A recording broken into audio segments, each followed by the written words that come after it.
기도하겠습니다. 하나님 아버지 감사합니다. 부족한 자를 세워주셨사오니 입술의 기름 부어 말씀의 지혜와 말씀의 식과 말씀의 능력, 영감을 허락하여 주시옵소서. 정말 우리가 말씀 들을 때에 이론과 학문이 아닌 생명으로 들을 수 있는 그 귀와 눈이 되어질 수 있도록 역사해 주시옵소서. 그래서 땅의 것을 통해서 그 안에 담아두신 하나님의 그 비밀들을, 영원한 생명에 속한 것들을 밝히 보고 그 내용들을 가져 생명으로서 살아가는 삶이 되어지게 도와 주시옵소서. 오늘도 우리 모두를 축복하시고 저들 모두 정말 하나님의 생명이 무엇인지 알고 말씀하시는 내용들의 그 생명의 그 깊이를 알아서 그 안에서 생수의 강을 흘려낼 수 있는 거룩한 자들이 되게 하여 주시옵소서. 부족한 자 입술을 사용하시기를 원합니다. 마음과 생각과 뜻을 주장해 주셔서 오직 진리만을 증거하게 도와 주시옵소서. 예수 이름으로 축복하고 기도했습니다. 아멘.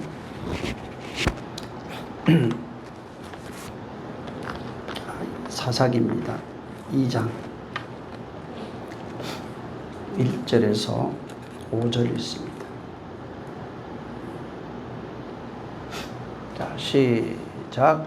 여호와의 사자가 길갈에서부터 보김에 이르러 가로되 내가 너희로 애굽에서 나오게 하고 인도하여 너희 열조에게 맹세한 땅으로 이끌어왔으며 또 내가 이르기를 너희가 너희에게 세운 언약을 영원히 어기지 아니하리니 너희는 이 땅 거민과 언약을 세우지 말며 그들의 단을 헐라 하였거늘 너희가 내 목소리를 청종치 아니하였도다. 그리함은 어찌미뇨. 그러므로 내가 또 말하기를 내가 그들을 너희 앞에서 쫓아내지 아니하리니 그들이 너희 옆구리에 가시가 될 것이며 그들의 신들이 너희에게 올무가 되리라 하였노라. 여호와의 사자가 이스라엘 모든 자손에게 이 말씀을 이르매 백성이 소리를 높여 운지라.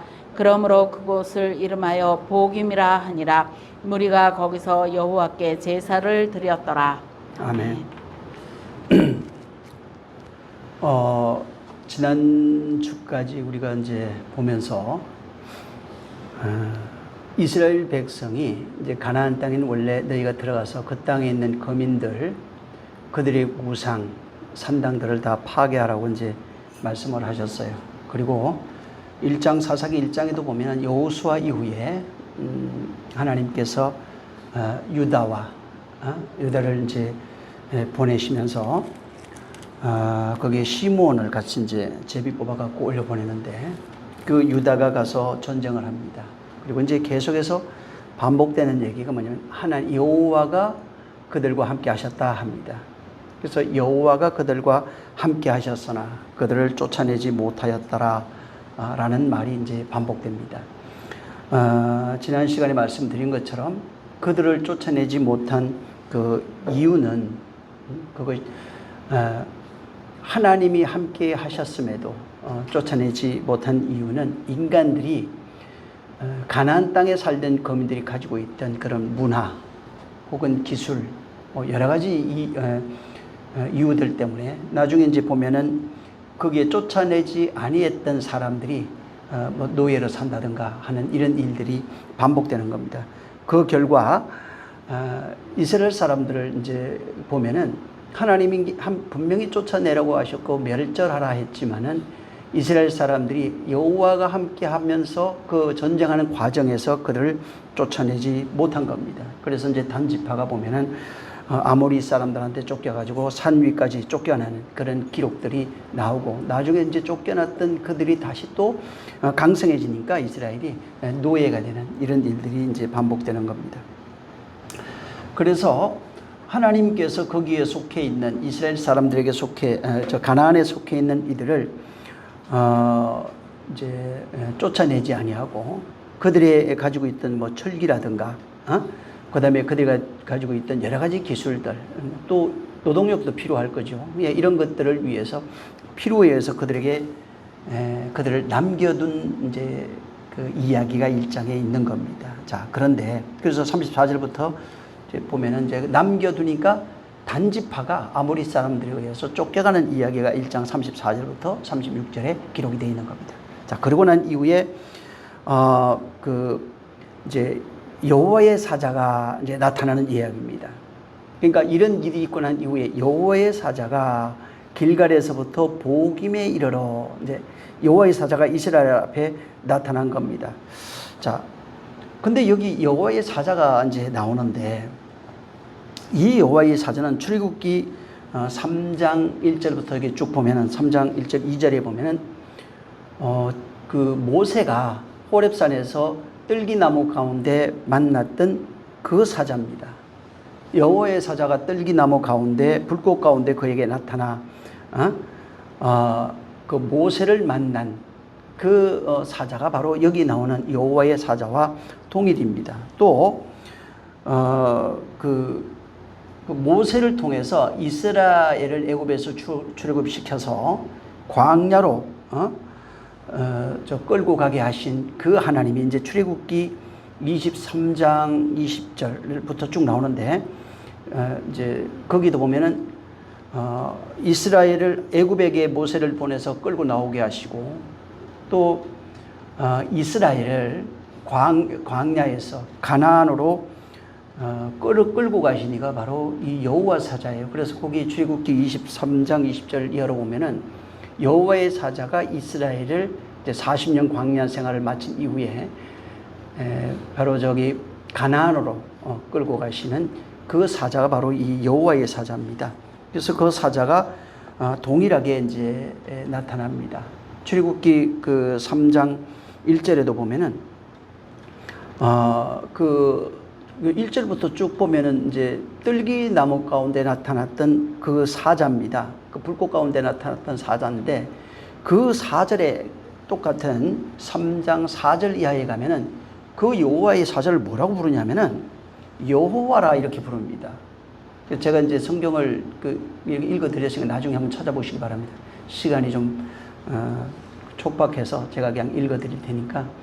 그래서 거기 보면은 4절에 뭐가 나오냐면 여호와께서 그가 보려고 돌이켜 오는 것을 보신지라 여호와 하나님이 뜰기나무 가운데서 그를 불러 가로되 모세야 모세야 하시매 그가 가로되 내가 여기 있나이다. 하나님이 가로되 이리로 가까이 하지 말라. 내가 선 곳은 거룩한 땅이니까 내 발에 신을 벗으라 이렇게 말합니다. 그러니까 여호와 사자가 나타나서 뜰기나무 가운데 있는데 그 뜰기나무 가운데 분명히 여호와 사자가 나타났다고 그러는데 거기에서 음성이 들려요.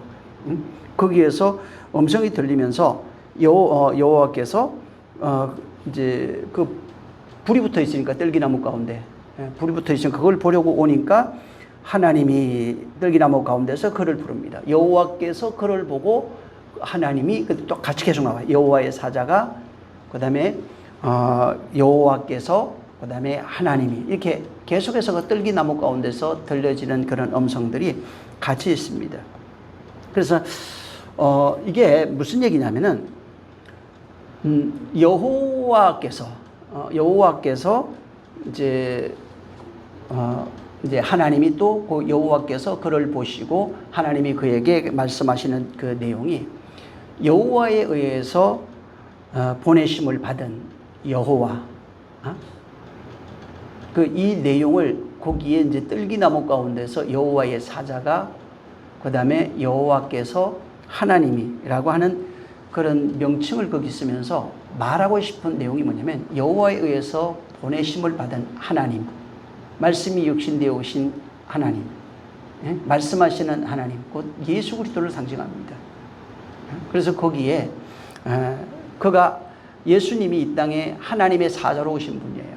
그는 하나님이시고 그는 하나님의 말씀하신 하나님의 아버지의 뜻을 말씀하시는 그 하나님이에요. 그래서 예수 그리스도 이 땅에 오실 때 성령으로 잉태되어서 이 땅에 보내신 하나님, 그 하나님을 상징하는 것으로 이제 여호와의 사자 이렇게 말합니다.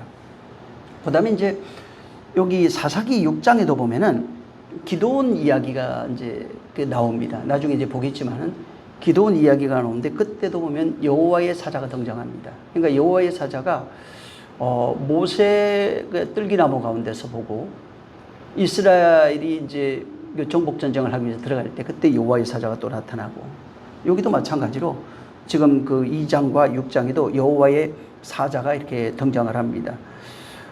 기도원에게 보면은 여호와의 사자가 이제 나타났는데 거기 뭐라고 써놨냐면 기드온에게 말하고 있는 그 하나님이 여호와로 기록이 되어 있어요. 예, 기드온에게 말하고 있는 그 하나님이 여호와예요.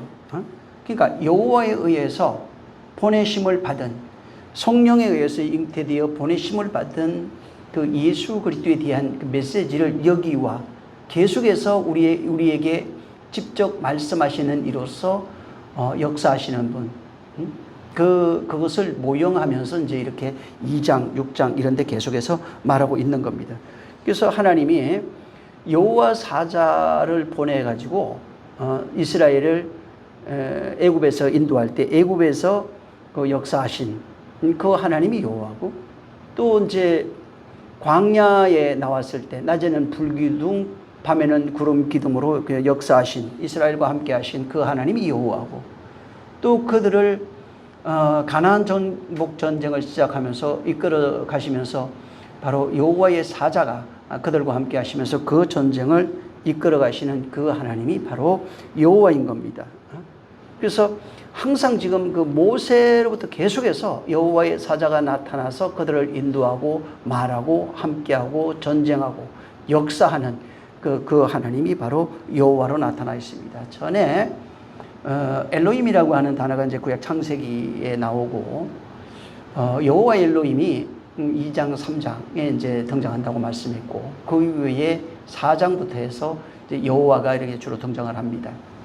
자, 근데 여호와는 이제 그때도 말씀드린 것처럼 성령의 사역입니다. 그 다음에 여호와 하나님 할 때, 그래서 여호와가 나오고 하나님이 나오고 할 때 그 예수 그리스도의 사역이 사역으로 나타납니다. 그래서 말씀하신 그것을 이루어내시고 나타내시고 보여주시는 이가 누구냐면은 여호와 사자, 이 땅에 오셔서 밝히신 분이시고, 물론 그분이 이제 떠나신 육체를 벗고 떠나신 후에 우리에게 말씀하시는 여호와로서 성령이라 신약에서는 그렇게 이제 말하고 있습니다. 자, 이제 구약 때도 마찬가지로 그렇게 이스라엘, 이게 이스라엘은 우리의 모형이죠. 그러니까 이스라엘을 인도하시고 함께하시고 하시는 분이 여호와의 사자인데, 출애굽기 23장 20절에 보면은 그 20절부터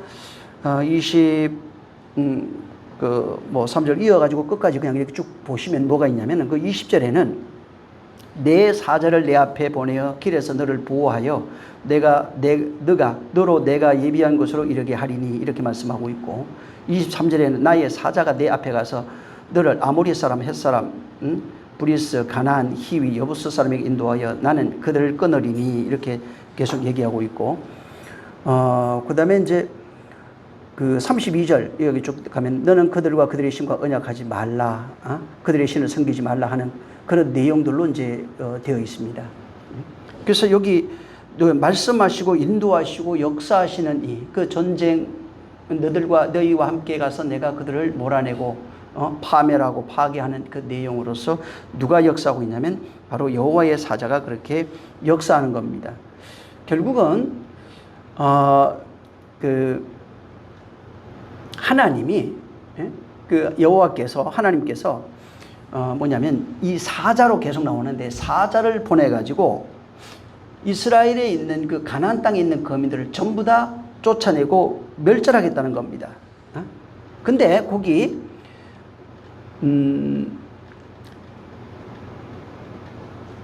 아까 저 출애굽기 한 군데 이건 좀 보는 게 좋을 것 같아요. 출애굽기 23장에 29절을 보세요.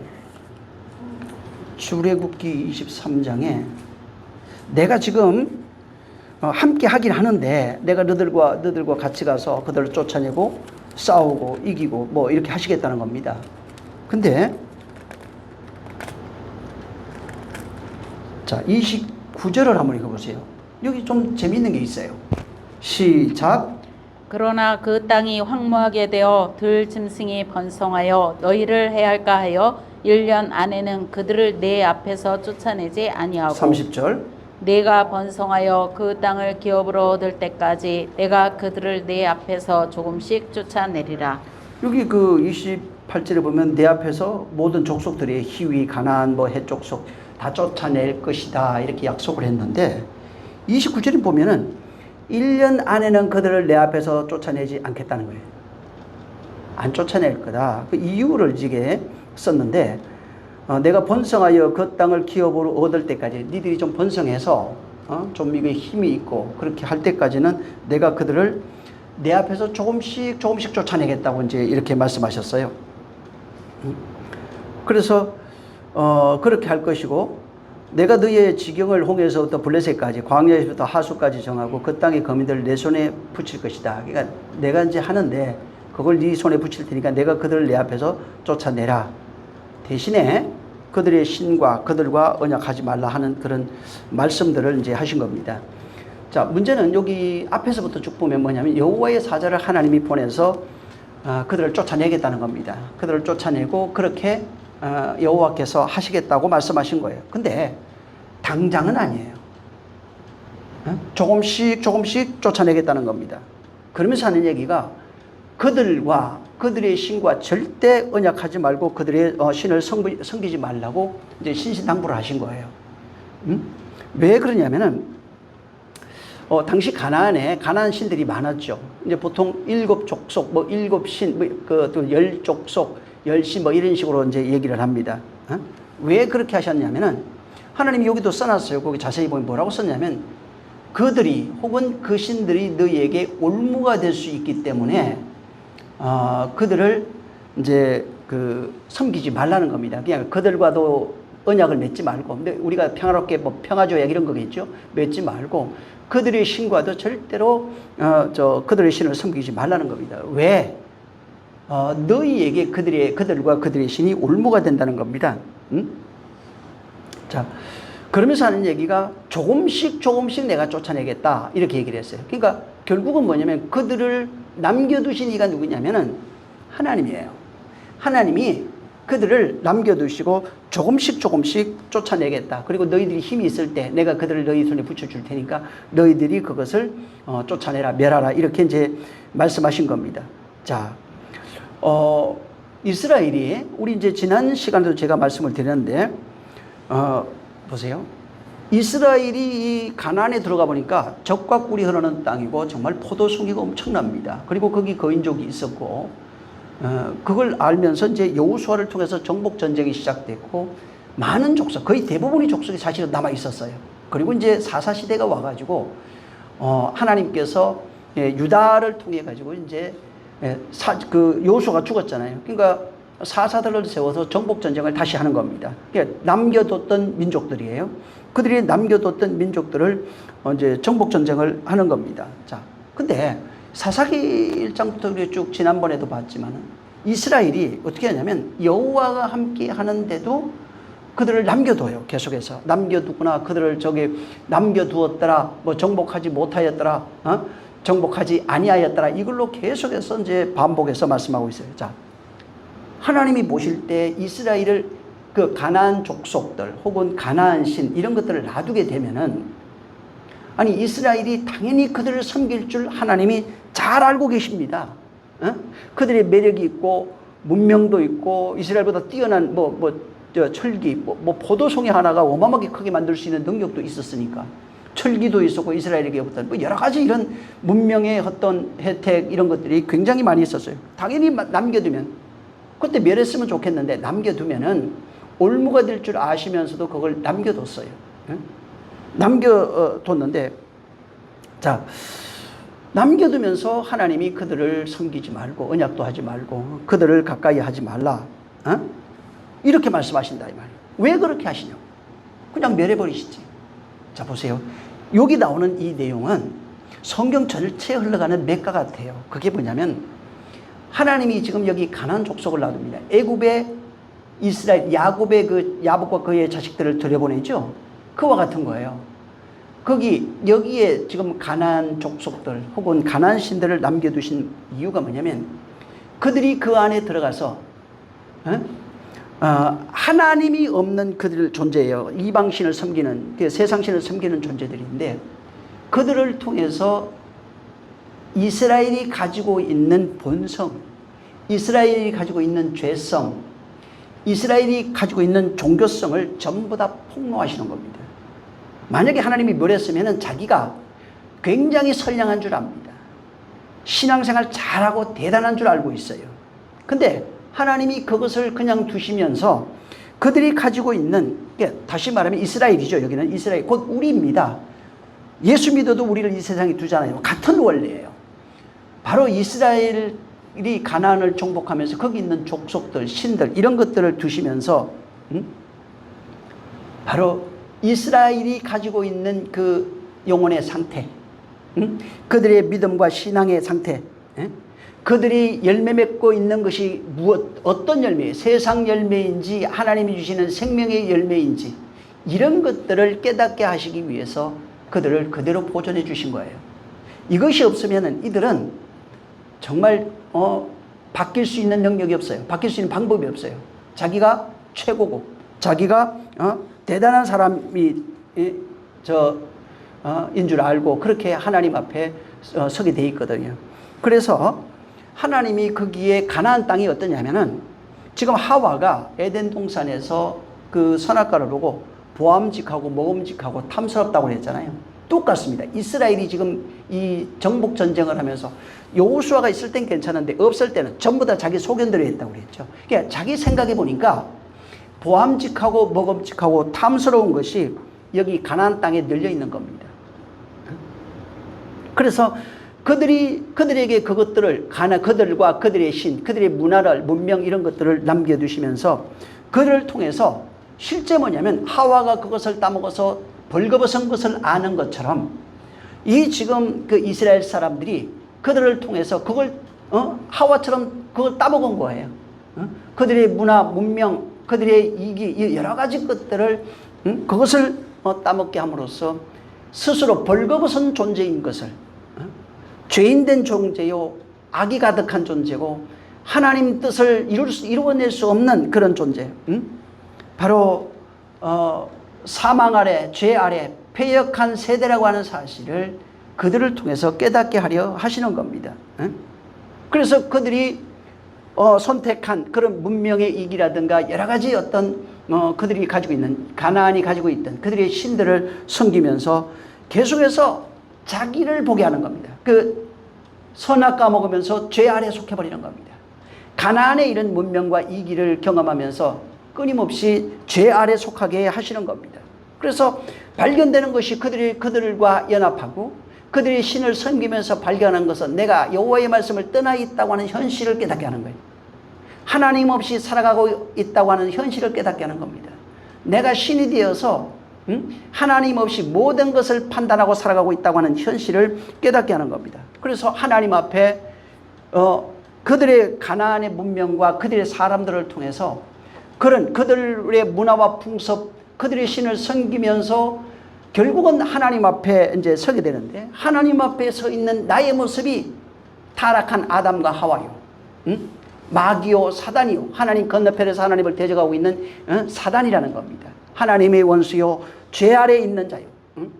그 다음에 하나님 없이 살아가고 있는 그런 존재라고 하는 것을 바로 자인하고 깨달아서 그렇게 고백하게 하신 겁니다.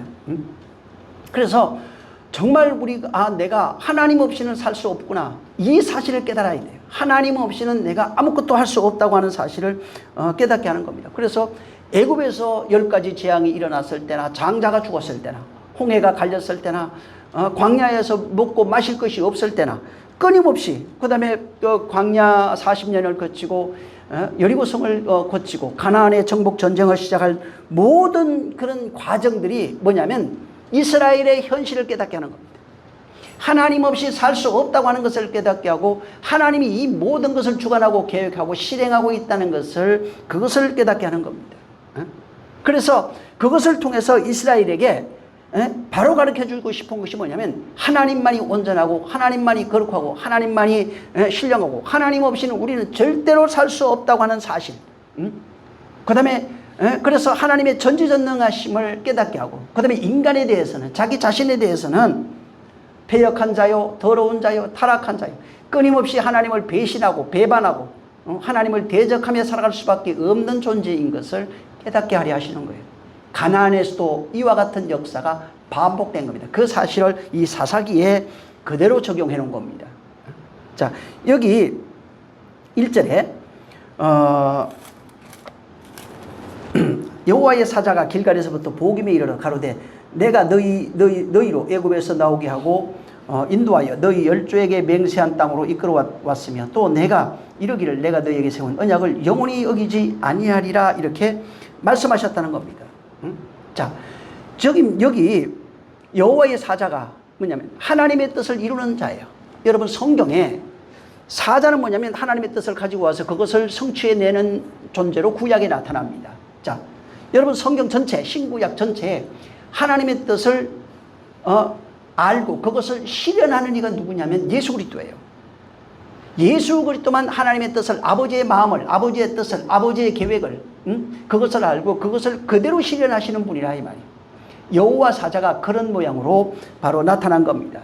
그러면서 하나님의 뜻을 이루기 위해서 수행하는 자로 하나님의 뜻을 성취하고 이루는 자로 여호와의 사자가 나타났는데 어디에? 길갈에서부터 시작해서 보김에 이르렀다 이렇게 이제 기록해 놓은 겁니다. 자, 그러면 이제 길갈에 대해서 이렇게 알아야 되는데, 자, 길갈이 어디냐면 이스라엘 사람들이 요단강을 이제 건너갑니다. 법궤를 메고 이제 요단강을 건너가는데 건너가가지고 가나안 땅에 딱 들어간 초입이, 이스라엘 사람들이 가나안 땅에 들어간 그 초입이 바로 여기 그 길갈입니다. 그러면서 이 길갈에다가 하나님 뭐라고 얘기했냐면 거기에 너희가 돌 12를 취하라고 그랬어요.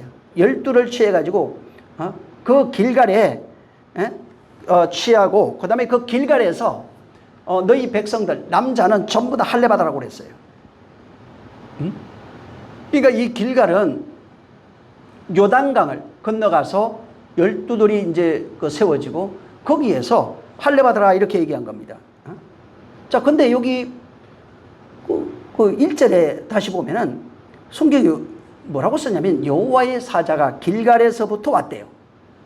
아니 그냥 거기 나타나면 되잖아요. 여호와 사자인데 뭐 언제든지 아무 때나 거기 사람들이 있는 곳에 그냥 나타나면 되는데 그렇게 얘기를 안 하고 여기는 길갈에서부터 꼭 사람이 인도하는 것처럼 그렇게 길갈에서부터 시작해서 복임으로 왔다 이렇게 얘기를 합니다. 자, 그래서 이 길갈이 그러면 길갈에서부터라고 했으니까 길갈이 좀 중요한 내용이 있는 겁니다. 그러니까 길갈에서부터 복임이라고 하는 그 내용 안에 뭐가 있는 거예요. 이것을 써놓은 데가 여호수아 4장 4절 이하에 있습니다. 자, 이거를 여호수아 한번 보시죠.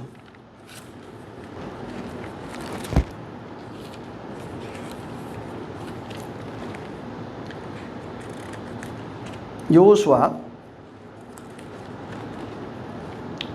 4장 4절을 한번 먼저 읽습니다. 좀 많으니까 건너뛰면서 한번 보겠습니다. 자, 4장 4절 시작. 여호수아가 이스라엘 자손 중에서 매 지파에 한 사람씩 예비한 그 12사람을 불러서 불러서 5절 시작. 그들에게 이르되 요단 가운데 너희 하나님 여호와의 궤 앞으로 들어가서 이스라엘 자손들의 지파 수대로 각기 돌 한 개씩 취하여 어깨에 매라. 그러니까 이제 언약궤 여기 저 여호와의 궤죠. 이걸 메고 요단으로 들어가래요. 들어가가지고 거기에서 돌을 12를 취해라. 그러니까 지파별로 12를 취해라 이렇게 얘기했어요. 근데 그것이 이제 뭐냐고 물으면은 이제 7절부터면 이제 요단에 들어갔는데 여호와의 궤를 메고 들어가니까 7절에 뭐가냐, 언약궤가 요단에 건널 때 요단 물이 끊어졌어요. 여기 지금 그 왜 홍해에서 건너올 때 하고 같아요. 근데 여기는 지금 언약궤가 들어가니까 물이 끊어져요. 물이 끊어지면서 그 이제 끊어졌으므로 거기에서 돌을 건진 겁니다. 물이 끊어졌으니까 거기에서 돌들을 이제 구해가지고 8절 한번 시작. 이스라엘 자손들이 여호수아의 명한 대로 행하되 여호와께서 여호수아에게 이르신 대로 이스라엘 자손들의 지파 수를 따라 요단 가운데서 돌 12를 취하여 각 자기들의 유숙할 곳을 가져다가 거기 두었더라. 예, 그리고 9절에 보면은 요단 가운데 곧 언약궤를 맨 제사장 발이 섰던 그곳에 돌 12를 세워요. 그러니까 이게 돌이 지금 한 개 12 돌은 요단강 중앙에 있고 거기서 한 개씩 취해 온 것은 여기 지금 있다가 보면 이제 길갈에 이제 세워져요. 이게. 자, 건너가서 이제 세워요. 그래서 여기 18절 한번 건너뛰어서 한번 보세요. 거기. 그 이제 요단 중앙에 세워놓고 18절 여기 이후로 19절을 그냥 건너뛰기입니다. 19절 시작. 정월 11일에 백성이 요단에서 올라와서 여리고 동편 지경 길갈에 진침해 20절 여호수아가 그 요단에서 가져온 12돌을 길갈에 세우고. 예, 그러니까 거기에 요단 그 요단강 들어갔을 때 언약궤 메고 들어갔을 때 거기 물이 그치니까 거기에 지파별로 하나씩 해가지고 12돌을 거기다가 탑을 쌓아놨어요. 그 다음에 이제 거기서 다시 한 돌씩을 취해가지고 그 돌을 가지고 길갈에 와가지고 여기에 12돌을 세우는 얘기예요. 그리고 이제 그 세운 이유에 대해서는 23절부터 쭉 이렇게 써놨습니다. 그래서 그건 이제 거기에 나중에 한번 보시면 됩니다. 자, 여호와께서 지금 여호수아에게 지금 말을 하는데 요단강에 있던 그 돌을 가져다가 길갈에 돌탑을 쌓으라고 그랬어요. 그러면서 하는 얘기가 요단을 건너가게 된 이유, 요단강을 건너게 된 것은 뭐라고 쓰냐면 여기 이제 쭉 읽어보면 거기 인간의 힘이 없다는 거예요. 인간의 노력이 아니라 오직 여호와의 언약궤로 말미암았다는 겁니다. 이게 무슨 얘기냐면은 언약궤를 메고 들어가니까 물이 멈춰버렸어요. 그리고 거기서 돌탑을 쌓고 다시 그 언약궤를 메고 이제 건너갑니다. 건너가가지고 건너편에 가서 길갈에다가 돌 12를 다시 쌓았어요. 자, 이게 이스라엘이 요단을 건널 수 있었던 이유가 뭐냐면은 언약궤 때문에 그런 거예요. 언약궤는 나중에 보면은 그게 쉬운 자가 됩니다. 은혜 베푸는 곳이 돼요. 그 언약궤는 우리의 마음이에요. 거기에 원래 있던 것은 돌판 두 개 율법으로 살아가는 우리밖에 없어요. 거기에 성령에 의해서 바로 하나님의 권능이 부어지고 말씀이 그 속에 임하게 되면은 쉬운 자가 됩니다. 그래서 이런 모습들을 여기다가 이제 담아둔 겁니다. 그래서 여기 요단을 건넜던 이유가 오직 인간의 노력이 아닌 하나님의 은혜로 언약궤로 되어졌다고 하는 사실을 잊어버리지 말라고 돌을 가져다가 길갈에 세웠다는 겁니다. 그래서 길갈에 세워진 돌탑을 보면서 뭐를 생각하냐면 여호와께서 바로 여호와 그 은혜로 오직 그 언약궤로 말미암아 이 강을 건넜다는 것입니다. 그래서 제사장들이 언약궤를 메고 거기 건너가니까 그냥 서버리니까 물이 그냥 다 멈춰버리고, 그 다음에 그 보면은 언약궤가 물 밖으로 나오니까 물이 다시 이제 흘러가고 이런 것들이 이제 나온 겁니다. 그래서 거기에 길갈에 있는 돌탑을 보면서 이건 여호와의 은혜로 건너가는 겁니다. 이 강은 그래서 그 의미가 당연히 있겠죠. 거기 쌓은 돌탑은 12개 쌓은 의미, 물속에 있는 것도 있고 물 밖에 있는 것도 있고.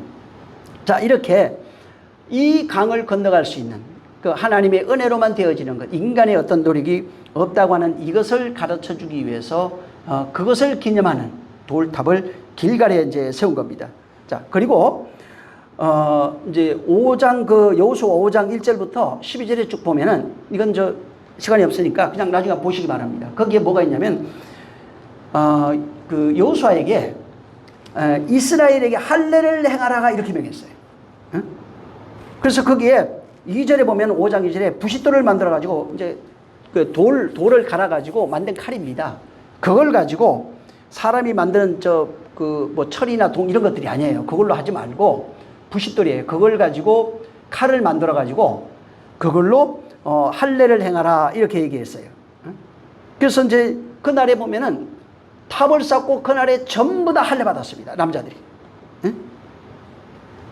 근데 그 할례의 이유를 그 9절에 써놨어요. 5장 9절에 보면 뭐라고 있냐면 여호와께서 여호수아에게 이르시되 내가 오늘날 애굽의 수치를 너희에게서 굴러가게 하였다 하셨으므로 그곳 이름을 오늘까지 길갈이라고 그랬어요. 길갈에서 한 일이 탑을 쌓아가지고 여호와의 은혜로 언약궤로 말미암아 여호와의 은혜로 이 강을 건넜다. 그 다음에 거기서 할례 시킨 거예요. 그러면서 여호와의 모든 수치가 애굽에 가지고 있던 그동안의 모든 수치들입니다. 이 수치가 어디에서 없어지냐면 여기 지금 요단강에서 없어집니다. 요단강에서 여호와의 수치가 굴러갔다. 라고 하면서 거기에다가 이제 거기서 길갈에서 할례를 한 겁니다. 자, 근데 이게 애굽의 수치가 뭐냐면 다른 게 아니고 이 사람들이 광야에서 애굽에 있다가 광야로 나왔습니다. 그리고 40년 하나님의 말씀을 양육받고 그날에 40년 동안 이스라엘 사람들이 첫 그 애굽에 있던 사람들은 다 죽었어요. 첫 계수했던 사람은 다 죽었는데, 자, 그런데 여기 이 애굽의 수치가 물러갔다고 하는 것은 이 사람들이 애굽의 문화, 애굽의 풍속, 애굽의 전통, 애굽의 역사 이런 것들을 가지고 살아왔어요. 광야에서. 다시 말하면 옛사람의 성품입니다. 이것을 가지고 이제 살아왔는데 다시 말해 애굽화되어 있는 그런 성품이에요. 애굽화되어 버린 그 하나님의 백성들이 애굽 가서 살았잖아요. 이 세상 살잖아요. 그러니까 애굽화되어 버린 것, 세상화, 세속화되어 버린 그 옛사람을 상징하는 겁니다. 그것들을 씻겼다는 그런 의미예요. 그래서 애굽의 수치라고 하는 것은 이 세상 풍속과 문화를 쫓아 살아가고 있는 인생들의 그 마음의 상태, 곧 바울은 이것을 옛사람이라 이렇게 얘기한 겁니다. 근데 그 옛사람을 애굽의 수치가 물러갔다고 했잖아요. 이것은 어떻게 없어지냐면 할례로 없어진대요. 그래서 여기 지금 5장 9절 이하로 보면은 하나님이 할례를 행하신 것은 애굽의 수치가 물러갔다는 겁니다. 그래서 할례 받으면 어떻게 되면 옛사람의 존재 자체를 부정해버리는 겁니다. 완전히 그것들을 전부 다 부정하는 거예요. 본래 그 전통적으로도 옛날에 그냥 어떤 그 문화나 종교적 의미로 할례가 가지고 있는 의미가 뭐냐면 저 남자 이거 고추 표피 잘라내는 거거든요. 그거 잘라내는 건데 그게 뭐냐면 인간의 존재 자체를 부정한다 이런 의미를 갖고 있어요. 그래서 이전 것을 부정한다 뭐 이런 의미를 갖고 있는 게 그 이제 할례입니다. 그래서 예를 들면 그냥 성경이 저 아담과 하와가 이제 왜 선악과를 따먹잖아요. 선악과 따먹고 하나님 같이 되려 했잖아요. 그래서 하나님 같이 되려 했던 그런 심성이 있어요. 그런 어떤 욕망이 있다고요. 바로 할례가 뭐냐면 이런 것들, 인간이 하나님 같이 되려 했던 것, 세상 풍속과 문화를 가지고 살아가고 세상 신으로 왕으로 살아가는 그 모든 것들이 할례를 통해서 끊어졌다. 이런 의미로서 이 할례를 얘기한 겁니다. 그래서 이걸 이제 그 바울이 이걸 뭐라고 표현했냐면 육적인 그런 그 육의 몸을 벗어버리는 것이다 이렇게 얘기했어요. 육의 몸을 벗는다니까 그러면 죽어야 될 거 아니에요. 그 의미가 아니라 육적 소욕입니다. 그래서 그게 이제 골로새서 2장 한번 골로새서 여기 놔두고 사사기 골로새 2장 한번 보세요.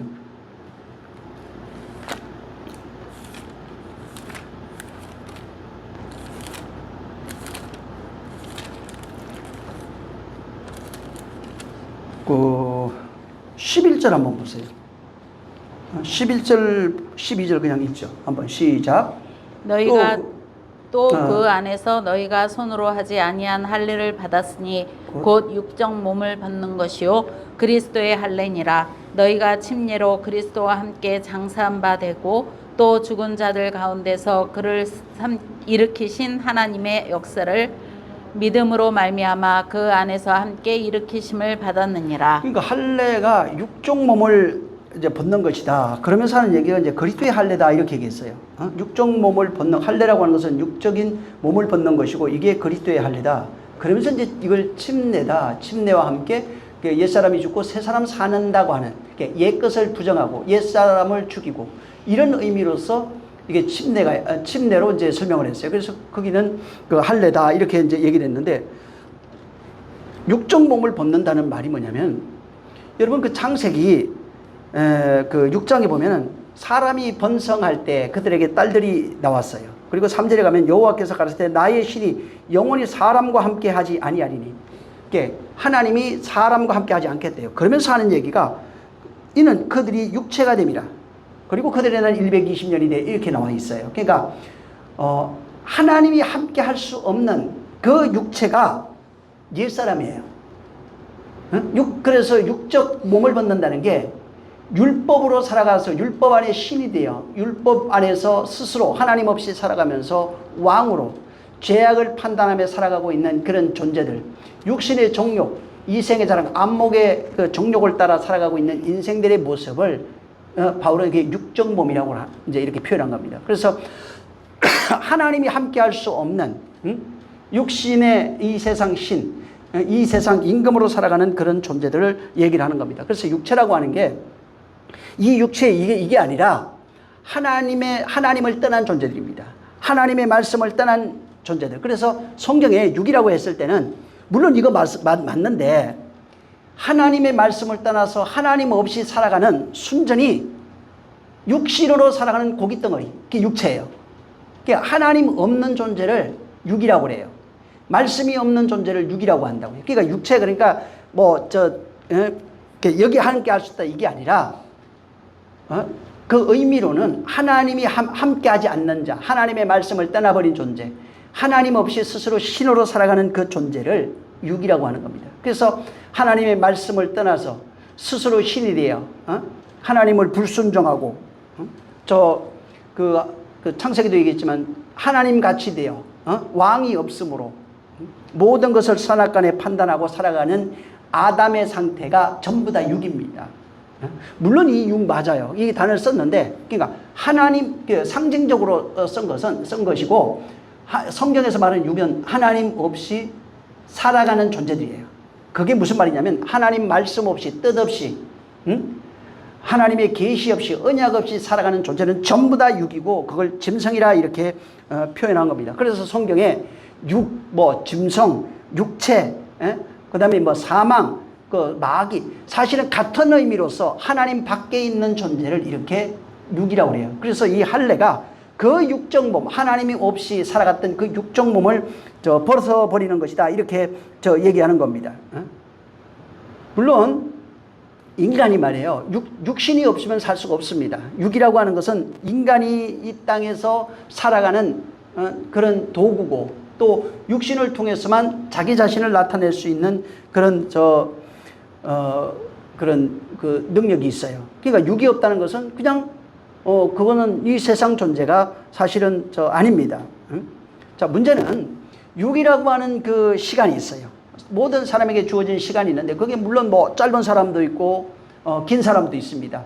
근데 그 육이라고 하는 그 시간이 그 시간 속에는 이 세상에 태어난 모든 사람은 거기에 뭐를 가지게 돼 있냐면 혼이라고 하는 자아가 있는데, 이 혼은 하나님의 특성을 담고 있어요. 그게 뭐냐면 그게 율법이에요.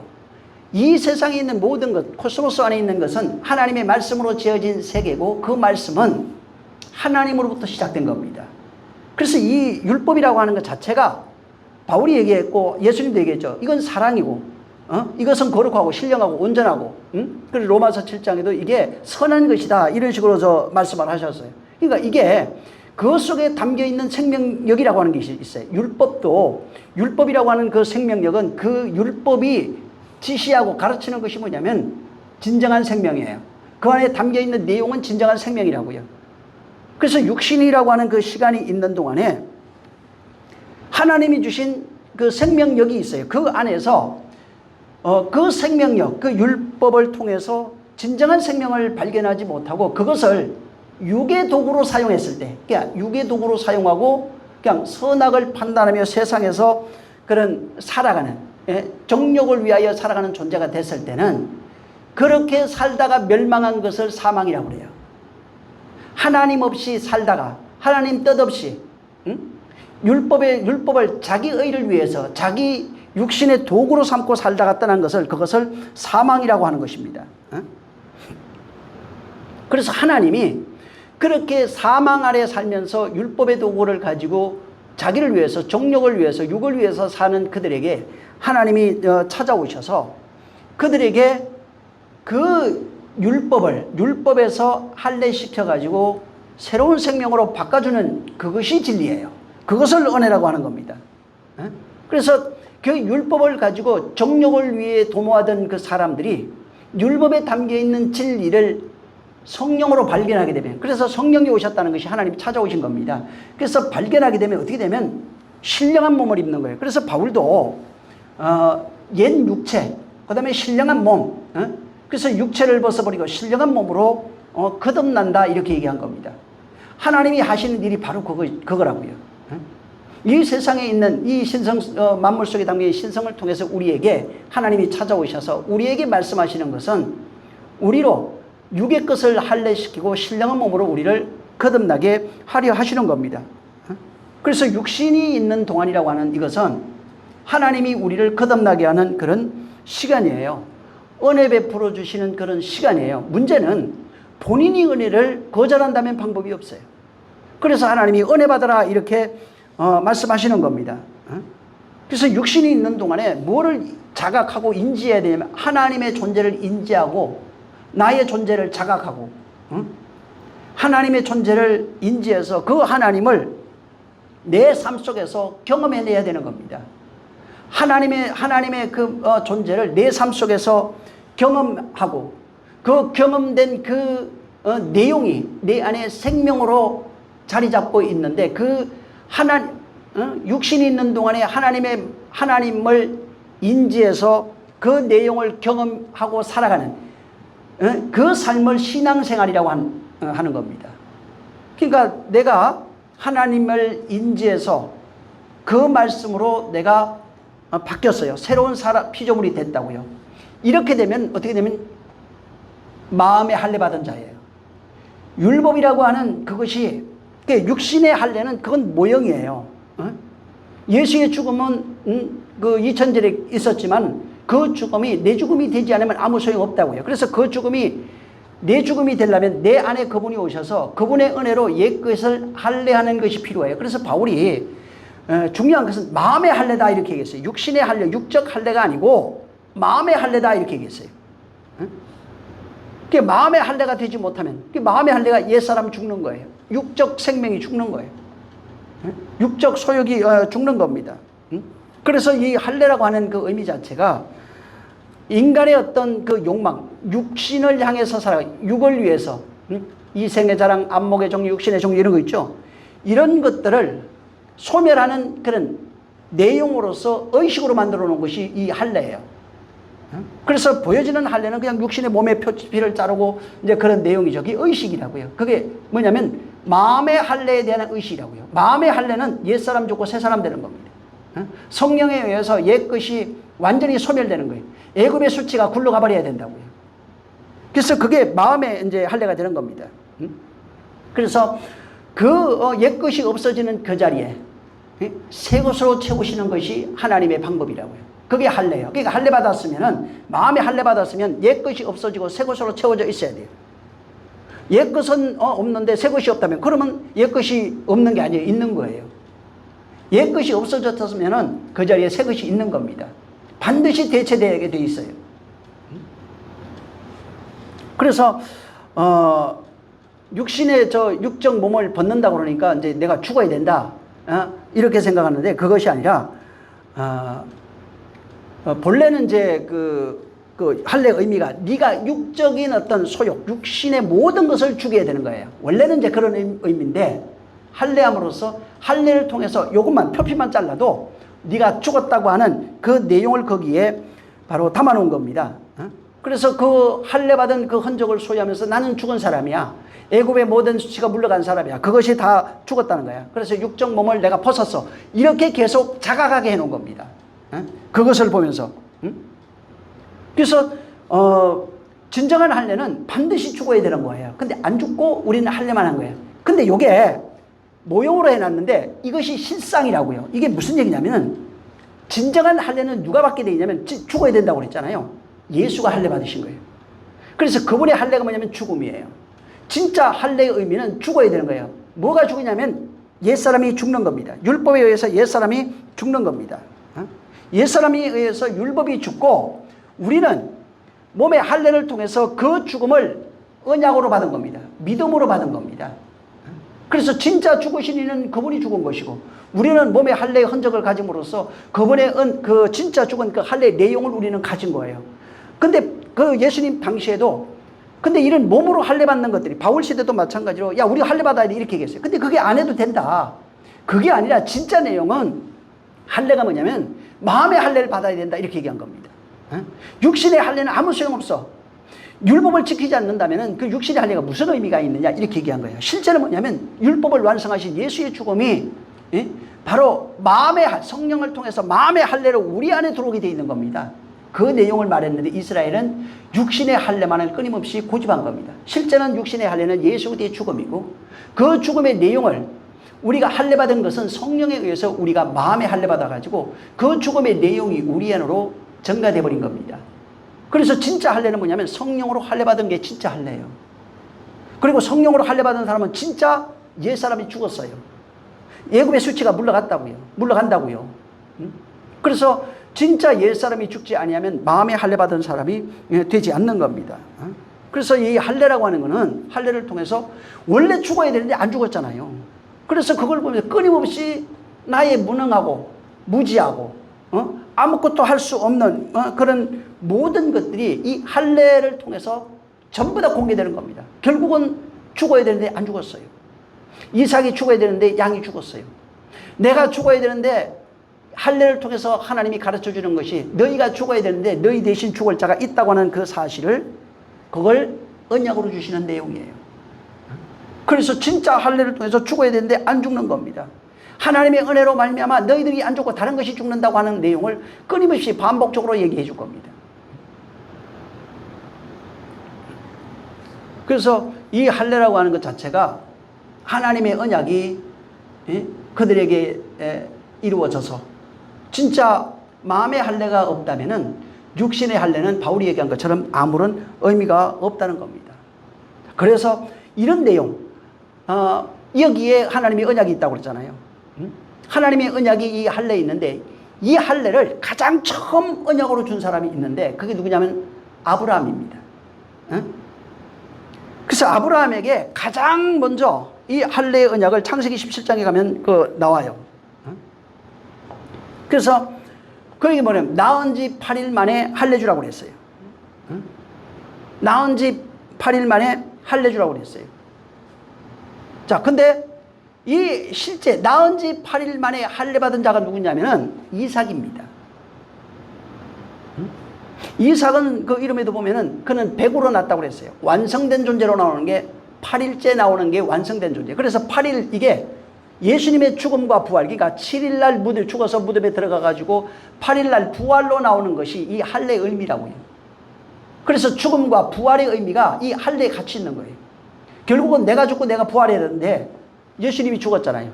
대신에 내가 그의 은혜를 내가 입음으로써 내가 육체가 죽는 것이 아니라 옛사람이 죽고 새사람으로 부활하는 것이 할례가 가지고 있는 그 의미인 겁니다.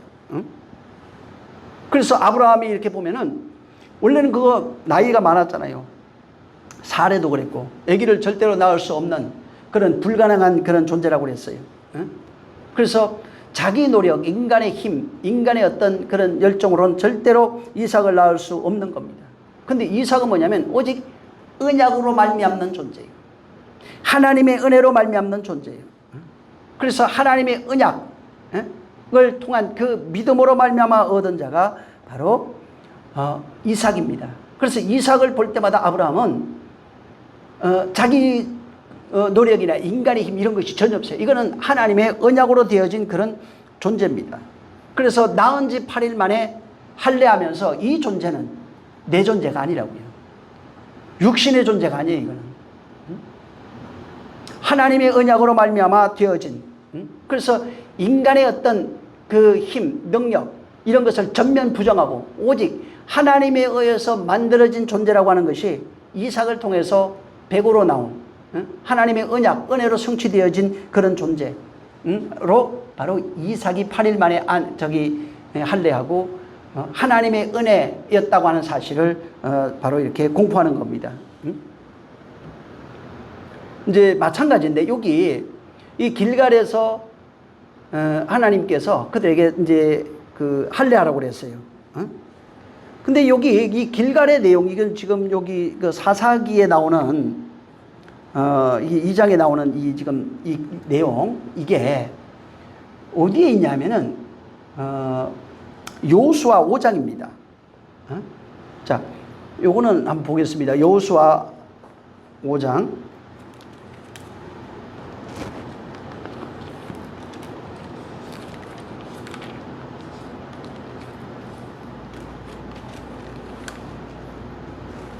지금 그 요단강을 건넜을 때 상황을 여기다가 먼저 해놨어요.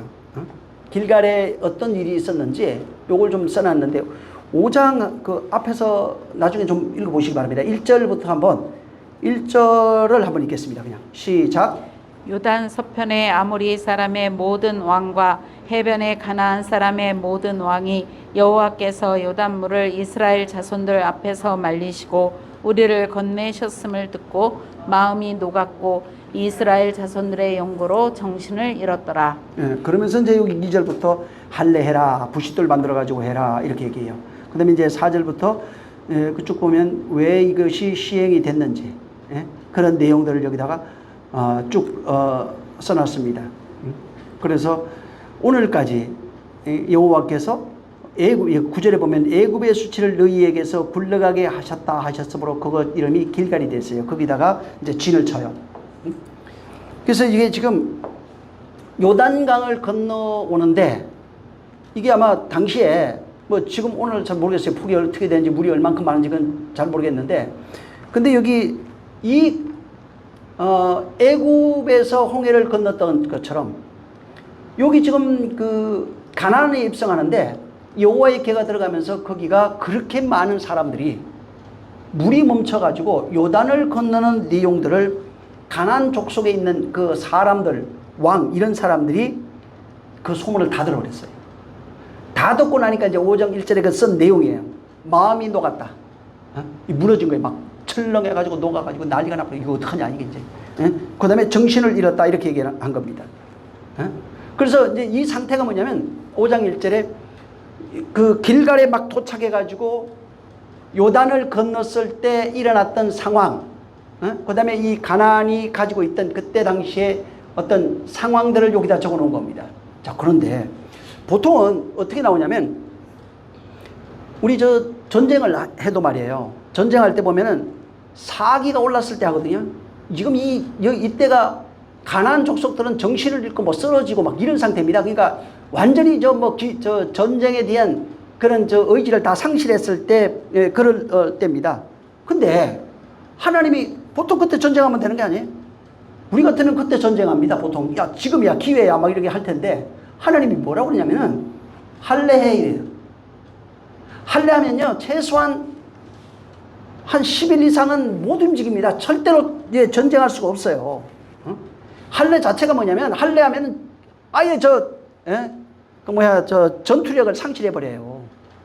야곱이 왜 그 아들이 가가지고 자기 디나 성폭행 당하니까 그 족속들 결혼 빙자해 갖고 할례 시켰잖아요. 그날 가가지고 다 죽여버렸어요 그냥. 이게 할례하면은 아예 전쟁 못합니다 남자는. 그래서 이게 지금이 기회인데 하나님이 그 기회를 그 전쟁으로 하지 아니하고 그냥 할례 받으라고 그래요. 그리고 이 할례 받은 만약에 소문이 퍼졌잖아요. 그러면 이 가나안 사람들이 떼거지로 몰려오면 이스라엘 다 죽습니다. 다 죽는데도 그냥 할례 받으라. 그렇게 얘기하셔서 완전히 이스라엘 사람들이 가지고 있는 지금 전투할 수 있는 힘, 여리고성하고 비슷한데 전투할 수 있는 힘이나 이런 것들을 완전히 다 빼앗아 버려요. 이게 뭐냐면 여호와의 전쟁이 이런 거라고요. 인간의 노력, 인간의 힘, 인간의 의지, 인간의 열정, 인간의 방법 이런 걸로 하는 것이 아니라 오직 하나님에 의해서 여호와에 의해서 여호와의 방법으로 여호와께서 만들어 가시는 그것이 여호와의 전쟁이라고요. 여기는 인간의 의지가 필요 없어요. 인간의 힘이 필요 없어요. 그래서 결국은 이런 모든 전쟁들 전에도 얘기했지만 이 전쟁의 핵심은 여호와께서 우리 안에서 일으키시는 전쟁의 모형이라고 그랬잖아요. 그래서 이것은 인간의 힘이나 의지나 이런 것이 아니라 오직 하나님의 힘으로만 되어지는 것입니다. 그래서 하나님이 무슨 인간의 힘을 요구하는 게 아니에요. 인간의 어떤 지혜 이런 것을 요구하는 것이 아니라 그분은 그냥 당신이 계획한 대로 당신이 뜻한 대로 당신이 생각하신 그 방법 그대로 하시는 겁니다. 그래서 인간의 방법은 그냥 가나안 건너갔을 때 막 적들이 막 벌벌 떨 때 그때 전쟁을 하는 게 맞아요. 근데 하나님의 방법은 그것이 아니에요. 하나님의 방법은 뭐냐면 건너가 가지고 전쟁에서 그 땅 뺏는 게 아닙니다. 그러니까 좀 이해해야 될 것이 하나님이 전쟁을 하신 이유가 그들의 땅을 뺏어가지고 이스라엘에게 주려고 하는 거예요. 이거는 초보적인 거예요. 그것을 하고 싶은 것이 아니라 하나님이 지금 이 가나안 정복 전쟁을 통해서 이스라엘 백성에게 무엇을 가르쳐 주고 싶은 거예요. 여호와의 전쟁이 뭔지, 여호와가 하시려고 하시는 그 전쟁이 뭔지, 그 내용을 그들에게 가르쳐 주고 싶은 겁니다. 그래서 전쟁에 뭐 이기든, 전쟁에 질 때도 있어요. 아이성에도 패하잖아요. 그냥 전쟁에 지든 전쟁에 이기든 그들이 남겨둬가지고 그들이 올무가 되든 전혀 상관없습니다.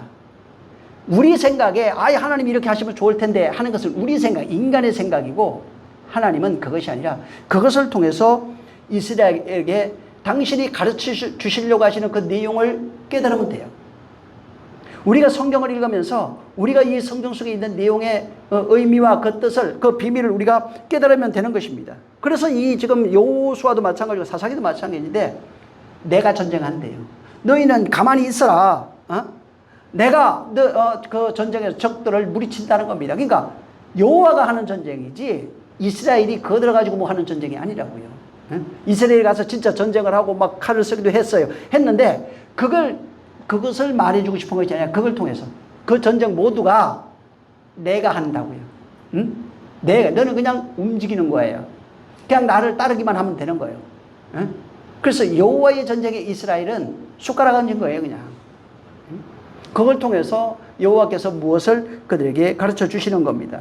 그래서 이제 5장의 그 12절부터 쭉 보면은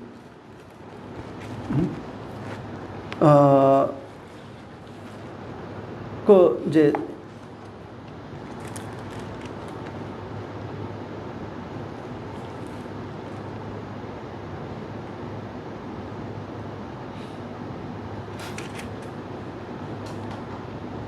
어, 13절에 보면은 여호수아가 여리고에 가까이 왔을 때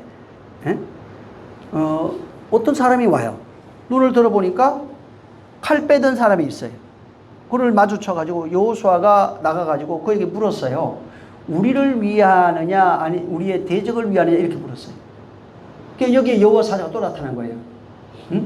여호와 사자가 지금 나타나고 13절에 그 이제 그 얘기를 한 것이고, 자 12절에 그 중요한 얘기가 하나 있어요. 한번 12절 한번 읽어보세요. 시작.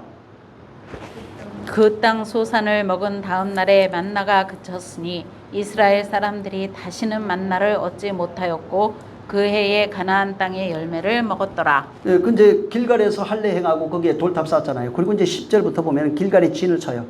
그달 14일 나와요. 또 그달 14일에 여리고 저 평지에서 6월절을 지켜요.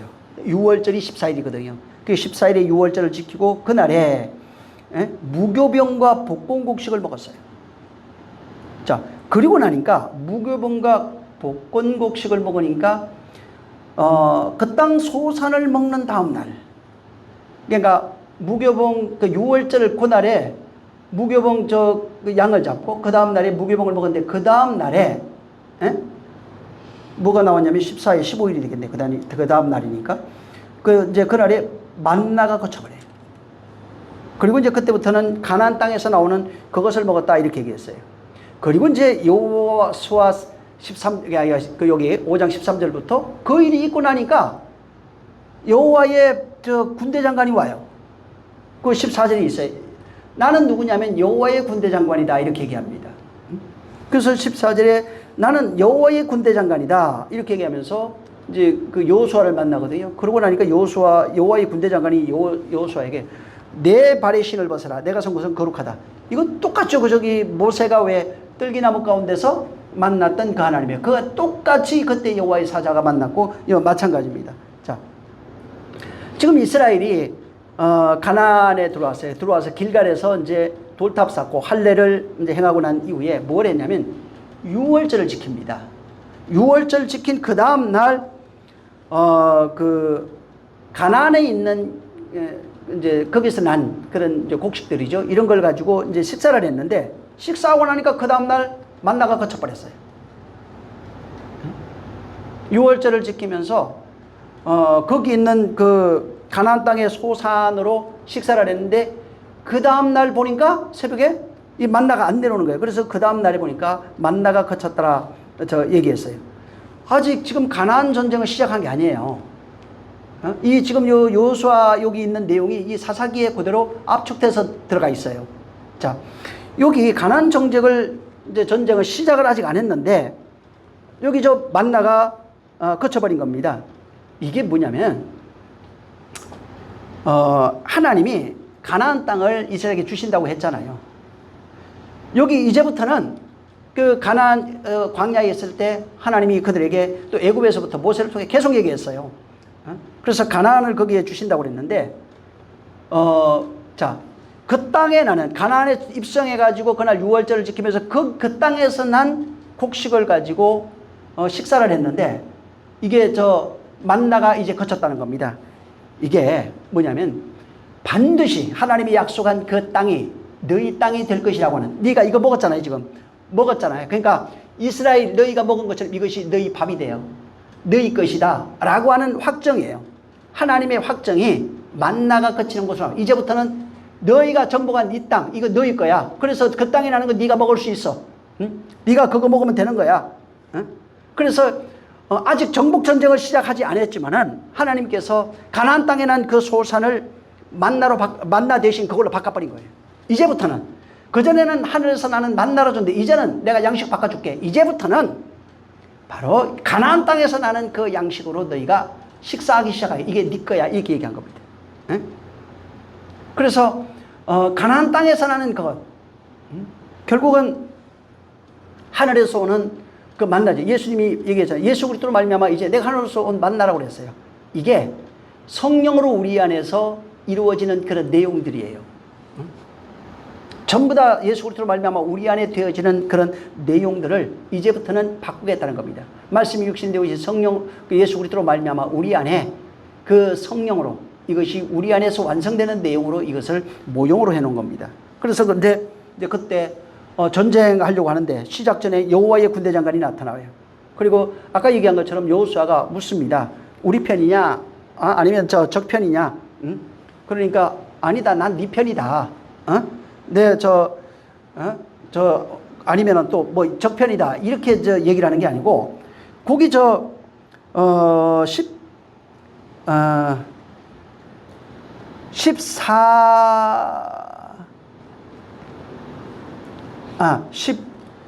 14절 앞에 한번 읽어보세요. 시작. 그가 가로되 아니라 나는 여호와의 군대 장관으로 이제 왔느니라. 잘 보세요. 무슨 얘기냐면은 여호수아는 어떻게 물었냐면 너 우리 편이냐 아니면 적 편이냐 이렇게 물었는데 아니야 이렇게 물어요. 그러니까 여호수아는 너 우리 편이냐 적 편이냐 이렇게 물었거든요. 그러니까 지금 여기 5장 14절에 뭐라고 하면 여호와의 군대 장관이 뭐라고 하면 아니다 이렇게 얘기해요. 네 편도 아니고 적 편도 아니야. 이 얘기한 겁니다. 그러면서 하는 얘기가 나는 여호와의 군대 장관이야. 그러니까 네 편도 아니고 내 편도 아니고 나는 여호와의 편이야. 여호와의 군대 장관이야. 여호와의 전쟁을 위해서 온 거야. 이 얘기하는 겁니다. 너희를 도와가지고 우리가 전쟁해가지고 네 땅 차지해 주려고 온 게 아니야. 아니면 적편을 들어갖고 너희를 멸하려고 하는 거 그런 개념. 너희들이 말하는 것처럼 그런 개념이 아니라는 겁니다. 다시 내가 이스라엘 내 백성이라고 하니까 니들 편 들어가지고 내가 네 땅 차지해 줄게. 그 얘기를 하려고 하는 것이 아니라 뭐냐면 하나님의 편이라고요. 하나님의 계시를 가지고 온 자라고요. 하나님의 계시를 이루려고 하는 분이라고요. 하나님의 뜻을 완성하는 자라고요. 그래서 이스라엘에게 하나님의 뜻을 전달해 가지고 그 뜻이 그들에게 이루어지게 하는 그런 자라는 겁니다. 그래서 이스라엘을 도와가지고 전쟁에 이겨가지고 땅 차지해라 이 얘기가 아니고 하나님의 뜻이 너희 안에 이루어지게 하길 원한다는 겁니다. 그걸 위해서 왔다. 난 여호와의 편이야. 하나님이 약속한 그것이 너희 속에 이루어지게 하려고 하는 거야. 근데 여호수아는 거야. 내 편 돼가지고 전쟁 같이 해줄래? 아니면 저기 편 돼 우리하고 원수가 될래? 이 얘기를 하는 겁니다. 그래서 뭐라 그러냐면 여기 딴 네가 선 곳은 거룩한 곳이니까 신의 발의 신을 벗어라 이렇게 얘기하는 겁니다. 다시 말하면 여호수아의 발 벗기로 왔다고요. 신을 벗기로 왔다고요. 그게 무슨냐? 여호수아는 이스라엘이 대표거든요. 하나님의 백성의 그 신을 벗기러 왔다고요. 신을 벗기고 하나님의 것 서로 이루어지게 하시려고 하는 겁니다. 이게 뭐냐면 지금까지 자기 뜻대로 자기 방법대로 자기 생각대로 살아왔던 이스라엘이에요. 베드로도 같죠. 베드로도 보면은 자기 뜻대로 자기 방법대로 자기 하고 싶은 대로 살던 사람입니다. 근데 예수님이 뭐라고 그러냐면 너희가 다른 사람이 너를 결박해서 띠띠우고 그 다음에 하나님이 원하는 그곳으로 너희를 이끌어 갈 것이다 이렇게 얘기했어요. 그게 여기서 말하는 게 그거예요. 너희 신을 벗기다 하는 말이 너희 방법, 너희 생각, 너희 방식 이런 것들에 대한 모든 것을 벗겨버리고 하나님이 이스라엘을 띠띠워서 하나님이 원하는 곳으로 이끌어 간다고 하는 것이 신의 발을 벗긴다 하는 그 의미를 쓴 겁니다. 그래서 신의 발을 벗다는 것은 그동안 내 방법, 내 생각, 내가 신이 되어 살아왔던 그 신을 벗어버리고 이제는 믿음의 신, 복음의 신으로 바뀐다는 얘기입니다. 하나님의 말씀을 따라 걷는 자가 되겠다는 거예요. 걸으라 그 얘기입니다. 그래서 신을 벗어 하는 것이 너 지금까지 가져왔던 네가 신이 되어 살아왔던 네 생각, 네 뜻, 네 방법으로 살아왔던 이것들을 벗어버리고 이제는 하나님의 말씀을 의지하여서 살아가는 그런 존재가 되라 하는 그 내용을 가지고 있는 겁니다. 그래서 여기 전쟁하기 전에 여호와가 와서 네 전쟁은 여호와께 속한 거라는 거예요. 니들 전쟁이 아니라는 겁니다. 하나님의 뜻을 이루어내는 그 전쟁이에요. 하나님의 방법, 하나님 뜻대로 행하는 그런 전쟁이에요. 그래서 이제 네 신 벗어라. 우리가 뭘 해서 뭐 하려고 하는 그거 말고 네가 가지고 있는 그 신을 전부 다 벗어버리고 오직 하나님께 모든 걸 맡기고 하나님의 주권하에 둬서 바로 하나님이 하시는 그 전쟁, 하나님의 뜻을 이루는 그 전쟁하라고 하는 의미로서 여기에 신을 벗어라 이렇게 얘기한 겁니다. 그래서 거기에 여호와 사자가 나타나서 이 전쟁은 누구가 여호와의 거라는 거예요. 이제 신을 벗어. 너희가 가지고 왔던 그런 생각, 방법으로 이 가나안을 정복할 수 있는 게 아니야. 이제는 나는 너희 편도 아니고 저들 편이 아니야. 하나님의 사자다. 하나님의 뜻을 이루기 위해서 왔다는 것입니다. 그래서 길갈이라고 하는 것이 뭐냐면 거기에 할례하면서 옛사람이 죽고 새사람 되는 그 내용이에요. 거기는 여호와의 전쟁이 시작되는 곳이에요. 여호와께서 당신의 뜻을 이루기 위해서 당신의 전쟁을 시작하는 것이 바로 이 길갈이라고 하는 겁니다. 그래서 이 전쟁, 길갈부터 시작되는 이 전쟁은 인간의 전쟁이 아니에요. 이스라엘이 물론 전쟁했어요. 근데 그것은 하나님의 뜻을 이루는 전쟁이라고요. 그게 바로 여호와의 전쟁이라고요. 그래서 너희는 오직 하나님의 말씀, 하나님의 뜻을 쫓아가는 그 전쟁하라는 것입니다.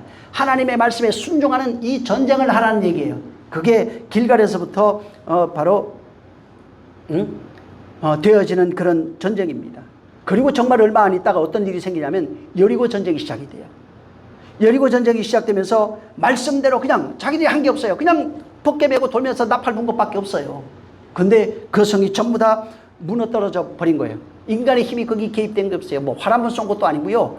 무슨 뭐 망치 들고 그 성벽을 무너뜨린 것도 아닙니다. 그냥 하나님의 약속을 따라서 도니까 여호와의 전쟁은 이런 거야 하고 말해줬는데 여호와의 사자가 군대 장관이 와가지고 여리고 전쟁을 시작하면서 봐라 여호와의 전쟁은 이런 거야 하고 계명을 따라 약속을 따라 그냥 돌기만 한 거예요. 언약을 따라 도니까 어떤 일이 생기냐면 그 큰 여리고성이 벽 두께가 뭐 15m인가 뭐 이런 얘기를 하던데 어마어마한 성이 한쪽이 다 무너졌다고 얘기하는 겁니다. 그래서 길갈에 이것은 나의 전쟁이야. 내가 하는 전쟁이고 내 뜻을 이루는 전쟁이야 라고 하는 그 메시지가 현실로 나타난 데가 바로 이 여리고성입니다. 그래서 여리고성은 하나님이 하시는 그 전쟁이 어떤 것인지를 그들에게 보여준 전쟁이에요. 그리고 얼마 안 돼서 다시 무슨 사건이 터지냐면 아이성 사건이 터져버리는 거예요. 여기서 어떤 일이 무슨 얘기냐면 길갈에서부터 아이성까지가 뭐냐면 길갈에서 할례받고 이제 끝났어. 애굽의 수치 다 물러갔어. 이제는 옛사람 죽고 새사람 되는 거야. 이제는 여호와가 시작하는 거야. 나는 여호와의 뜻을 이루러 왔어. 여호와의 군대 장관이야 라고 얘기를 하면서 오직 너희 신을 벗어라. 그리고 신을 벗고 언약을 따라 살아가는 것이 어떤 것인지 여리고성을 통해서 보여줬는데 아이성에 가가지고 욕망이 딱 일어나요. 다시 아이성에서 인간의 욕망을 가지고 인간의 시각, 인간의 욕심, 다시 육체로 돌아간 그 아간이라고 하는 사건이 터져버린 겁니다.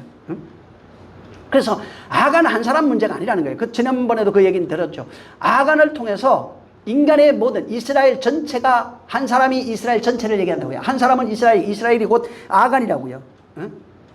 그래서 그것을 아간을 통해서 이스라엘 전체가 가지고 있는 죄성, 결국은 우리 안에 있는 죄성, 욕망으로 살아가고 있는 인간들의 모습을 아간을 통해서 보여준 겁니다. 그러면서 이 아간을 이제 돌로 쳐 죽이는 사건이 있어요. 골고다에 끌고 가 죽여요.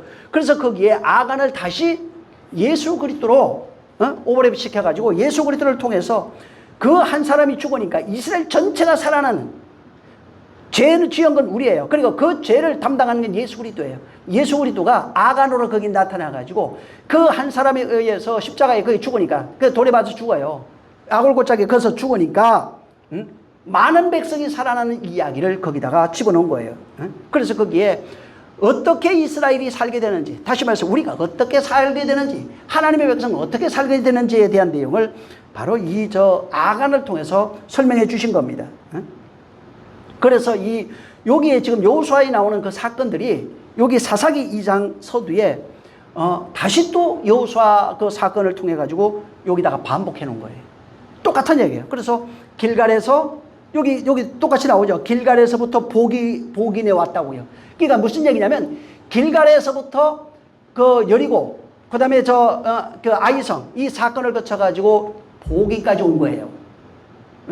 그 내용이 여기 들어가 있는 거예요. 근데 여기는 사사기에는 함축적으로 딱 이걸 해놓고 길갈에 있었던 내용이 뭔지, 그 다음에 거기에서 일어났던 이야기, 할례 사건, 탑 쌓는 사건, 그 다음에 여호와 군대 장관의 사건, 그게 뭔지, 그리고 거기서 여리고 성을 거쳐서 그 하나님의 언약이, 여호와의 전쟁이 어떻게 진행이 되고 성취되는지, 그 다음에 아이성을 통해서 인간이 속성이 이런 것이며 어떻게 인간이, 이스라엘 백성이 구원받는지에 대한 내용을 거기다가 다 집어넣는 겁니다.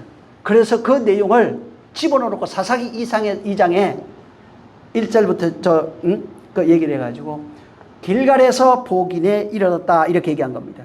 그래서 길갈은 아까도 얘기한 것처럼 12돌이 거기 세워져 있습니다. 이 12돌은 하나님의 언약이 성취되었다는 얘기예요. 이제는 옛 사람 죽고 새 사람 된다는 겁니다. 애굽의 수치가 물려갔다는 얘기예요. 그래서 거기에 할례 받음으로써 이 전쟁이, 이거 할례 받으면 얘기했잖아요. 인간은 힘을 쓸 수 없다고. 이제부터는 이 정은 내 것이야. 그래서 여호와의 사자가 네 편도 아니고 저들 편도 아니고 난 여호와의 사자야. 그 뜻을 이루기 위해서 왔어. 라고 하면서 이후에 이제 보면은 여리고 전쟁은 이렇게 시작을 해봐. 그러면서 여리고 전쟁이 시작이 되고, 그리고 그 전쟁 속에서 거기에서 여리고 전쟁을 하면서 하나님이 전쟁했잖아요. 그걸 보았으면서도 인간이 성벽이 그렇게 큰 게 무너졌어요. 그러면서도 그걸 보고 아간이라는 사람이 그걸 훔쳐서 외투하고 돈하고 이런 걸 훔쳤어요. 그리고 그걸 묻어두고 있는, 그게 뭐냐면 우리의 마음이에요. 그 속에 묻어두어 있는 인간의 욕망, 자아의 욕망들입니다. 그리고 그것이 어떻게 파괴돼야 되는지, 그것이 어떻게 죽는지, 욕망을 따라 가져왔다. 그거 숨겼으면 어디 다른 데 숨겼을 때 거기다 그대로 숨겨놨어요. 어떻게 그것이 없어지고 파괴되고 어떻게 죽는지에 대한 내용을 거기다가 그대로 해놓은 겁니다. 그래서 그 내용을 함축해서 여기 길갈에서 이제 복인까지 하는 겁니다. 그래서 다음 시간에 이제 복인을, 길갈에 대해서 복인까지니까 이제 그건 알았고 복인에 대해서 이제 설명을 할 겁니다. 복인은 이제 그 길갈에서 한 20km 떨어져 있는 동네입니다. 그런 곳인데 이 복인이 잘 보면 참 기가 막힌데요. 여기는 지금 복인 이렇게 해놨는데 복임이 이게 베델입니다. 이거 지금 찾아봐도 안 나올 거예요. 근데 성경에 이게 있어요. 베델에서 무슨 일이 생겨요. 그래서 이런 것들을 좀 우리가 좀 봐야 됩니다. 그리고 왜 이들이 울었는지. 근데 여기 잘못 보면 어떻게 되냐면 나중에 11절부터 다시 봐야 돼요. 왜 그러냐면 이들이 울은 이유가 하나님 말씀 받아가지고 우리 회개하는 울음 그런 게 아니에요.